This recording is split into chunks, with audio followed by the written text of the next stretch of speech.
უფლებადამცველთა გაერთიანება და საქართველოს ადვოკატთა ასოციაცია იუსტიციის მინისტრ თია წულუკიანს ინიციატივით მიმართავს, როგორც ნიკოლოზ მჟავანაძე აცხადებს, გასამართლებულ პირებთან მიმართებაში ჯარიმებთან დაკავშირებული აღსრულების პროცესი უნდა შეჩერდეს.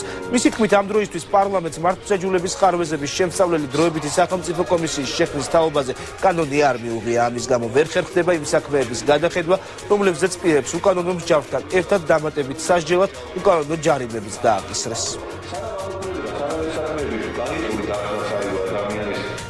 ჩვენ მოუწოდებთ ქალბატონ თეა წულუკიანს საახსრულო წარმოებათა შესახებ კანონის 36 მუხლის მეორე პუნქტის ზექვე პუნქტიდან იხებძვანელოს აღსრულების ეროვნულმა ბიურომ და მოახდინოს შეჩერება ამ აღსრულებების, სანამ არ გადაიხედება ამ კონკრეტულად უკანონო გასამართლებული პირების საქმეებს. სააკაშვილის ხელისუფლებამ უკანონოდ გასამართლა პირები, მათ შეუქმნა მჟავრი და აგრეთვე დაადო ჯარიმები, რომლის აღსრულებაც უკვე დაწყებულია.